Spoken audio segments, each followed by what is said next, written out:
Let me propose a hypothetical.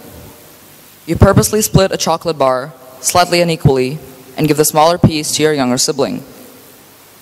Now, at first this may seem selfish, but we only think it is so because we are used to the concept of equality from a young age.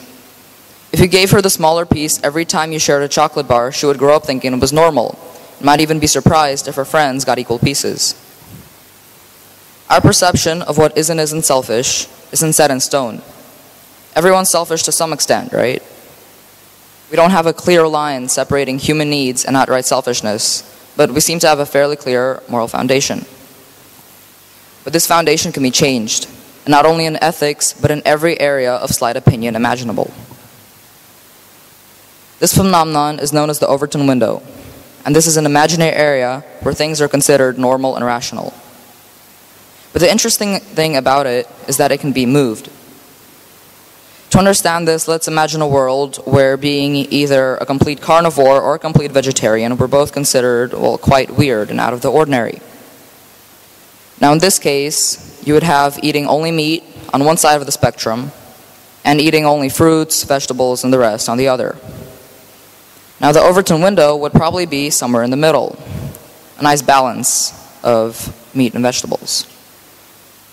But of course, you can move the window. You can change what people think is normal. Now you'd start out by asking them to consider something within the window, but leaning towards one side. For example, if you wanted to argue for being vegetarian, you could then move on to suggesting that some more non-meat products in your diet could make you healthier, maybe point to a couple studies here and there. Bit by bit, you move the window over to one side, and before you know it, you've convinced your minuscule group of friends that veggies are kind of healthy. Now, as you can see, this might not work effectively on a small scale, but what happens when it is used, intentionally or not, by an entity of influence on a large community? Let's take a slightly different approach. How often do you go on the second page of Google search results? Maybe if you're desperate. So, are we just lazy? If you're extra defensive, you might say that Google's most relevant searches are on the front page. But what about a website like Taobao? In Taobao's case, the front page is pretty much whoever paid the most to have their product come up first. And even if you know this, you probably still end up clicking on them. Well, why do we do this? It's pretty obvious. Why go to the 7-Eleven half a block away when there's a 7-Eleven right beside you? Why scroll down when what you want is right in front of you? This is straying away a bit from the idea of persuading someone, but it's still the same concept. Exposure. It's like a mini advertisement. With actual advertisements, they can work pretty well if everything is in the right place at the right time. Clorox bleach might not be as effective as Purex bleach, but chances are if you were in dire need of some bleach, you'd go for the Clorox since you've heard of it. And choosing something you don't know feels like a risk to you. Here, trust is being created through familiarity. And besides, choosing something because you know it is just logical reasoning, right? Well, not in this case. See, there's not that much that you can use to make a fair choice. You don't really have any statistics or evidence that you can use to make a clear comparison, except for past experiences, which familiarity dominates, and the price, which takes the wheel when there's no clear winner in the trust race. So apart from the price, you're more or less just picking blindly, except that you haven't convinced yourself, well, you have convinced yourself that you're making a well-informed decision. So most of the time, you don't realize this. So we can't really blame ourselves for this, can we? In the fast-paced world we live in, we're often forced to make decisions like this. And we try to use everything we know to make the best decision that we can. But this isn't what I'm trying to focus on. My point is that mere exposure, the act of showing someone something or familiarizing them with it, can be enough to make them tolerate or even prefer, well, anything.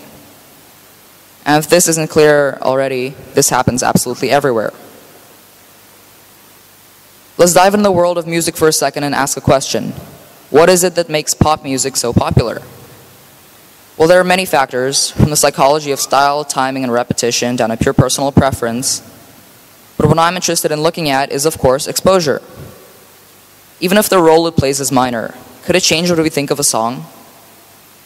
I think yes, not to an extent as large as, say, buying a wholesale product, as music is more free and without a right answer. But if you hear some good music repeatedly, you're bound to start liking it at some point, especially if you don't already have strong and rooted preferences for something else. You hear a song, and you start liking it because it's alright. Similar to the 7-Eleven scenario, why would you dig deep and explore obscure genres when what's playing on the radio is good enough? So this makes you like a song, and now that you like it, you'll continue to expose yourself to more of it. And this will in turn make you like it even more, creating a feedback loop, which ultimately results in you obsessing over a song, artist, or genre.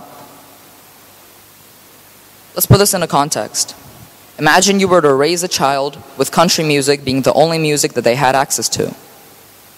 It's quite likely that, unless they were extra rebellious, they would grow up liking country music well into their adult years. And guess what their children will listen to? So these influences get passed down through generations, but what's even more prevalent is actually quite the opposite.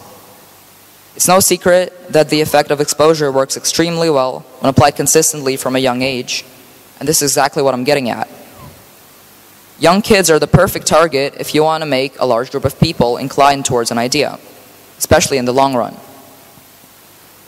Now this can be subtle. The bare minimum required to provoke thought and increase the chances of perhaps making them question the same things you might be against, and eventually finding themselves exactly where you want them to be. Now, this does sound like carefully planned out manipulation, but can such influences also be unintentional? I'm an advocate that news must be reported on for the sake of public awareness and mindfulness, as long as it's not quote-unquote fake news. But constant headlines about crime, while making people more aware, can also inspire similar actions in others. Here, exposure causes tolerance unintentionally. So, how deep can our tolerance go? How much can you change someone's mindset? Well, on the topic of crime, it's really irrational. We would think that it's a good 2-day mountain hike from the Overton window. But like I said, the Overton window isn't rooted to one place. All it needs is someone strong enough to move it. So allow me to dive out for a second. We could be living in a world where crime was at the very core, mainstream and accepted by all. And while this isn't true, it is nevertheless very much possible. Our perception and all of our views are completely fluid. Sure, belief is a solid concept, but ice melts once you take it out of the fridge. There are two sides to every story. You could be the mastermind putting things on people's minds for your own benefit, or you could simply be interested in finding out exactly what's affecting your decisions and how. Either way, what we see and hear enters us whether we like it or not. But it's up to us to decide to what extent we will allow it to change us. As members of society, it is our duty to be mindful whenever we can let ourselves, to think about what we think, to step back every once in a while, reevaluate everything, all our recent decisions and what has affected them, and step back in, now fully aware of everything that's going on through our heads. Exposure changes perception, but at the end of the day, the perception is ours, and it's up to us what we want to do with it. Thank you.